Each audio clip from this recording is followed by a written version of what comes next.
pressure consistently over 140/90.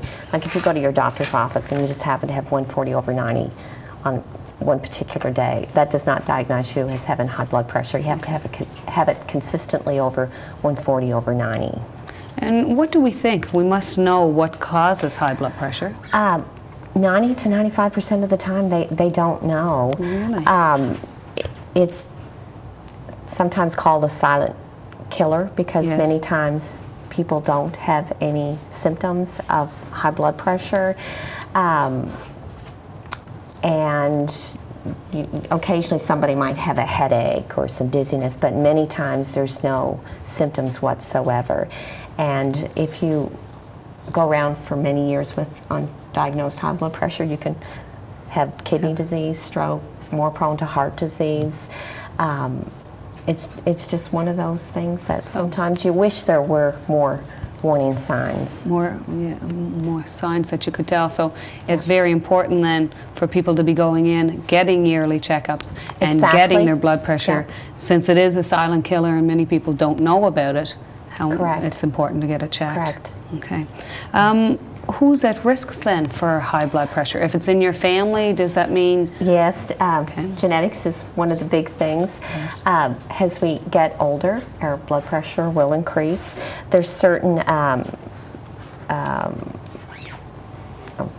people that are perhaps more at risk, like First Nations people and African Canadian people, people who drink heavily and smokers. Those are perhaps some of the ones that are at risk. Okay. And some of that we have no control over. So age group, usually you don't see high blood pressure then in younger people? Usually not, but there is, I mean, you can, but usually not. Okay. Yeah.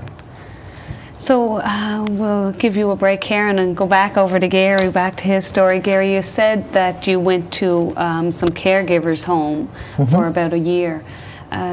How did you get with these caregivers, and did they have to do anything to their home? Did they have to change anything? Were you in a wheelchair? Could you walk?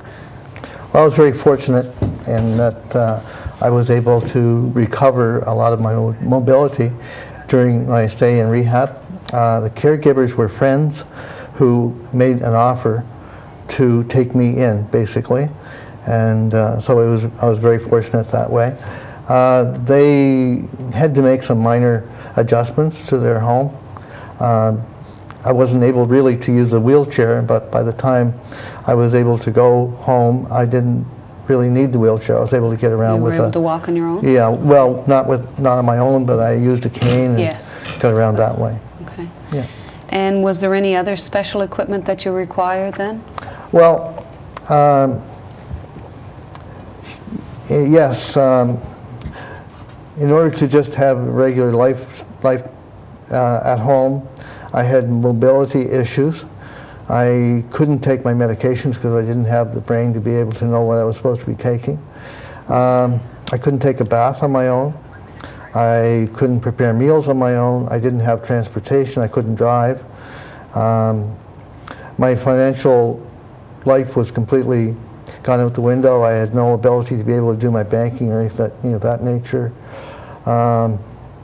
So I had to rely on the home support program for nursing and for doing these other activities as well. And also I really had no social life during that first year much. I spent a lot of time probably on my own. Okay, Gary, on that note, we're just going to take a break, and we'll be back again. Our guest tonight, Karen Brown, along with Gary Gray, and again our topic tonight is stroke and blood pressure. We'll be back just in one moment.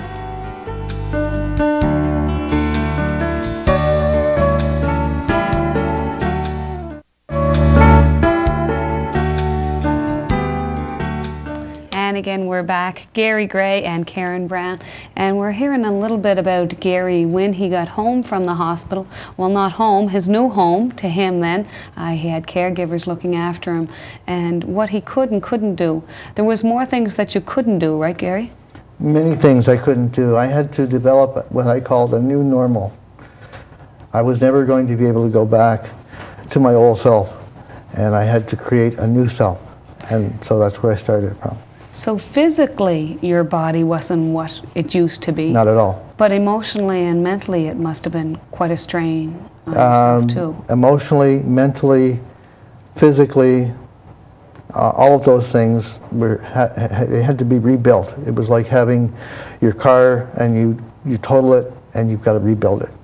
So tell us a little bit about that. When we think of stroke, a lot of times we think of paralysis. That's number one thing. Did you have paralysis then? Yes, my entire left side was paralyzed. So then what did you do for that then? Gradually through therapy, which was physical therapy and occupational therapy and also speech therapy I had taken.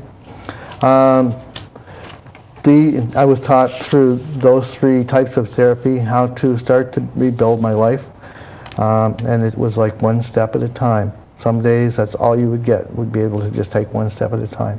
When I was with my caregivers, in order to get exercise in the wintertime, I would actually walk the length of the room that I had back and forth. About every 2 hours I would do an exercise. Now that exercise was a beginning, and I still exercise every day. Good, excellent. Well, we hear so much about exercise and how important it is for all of us. Even when we're healthy, we should be exercising.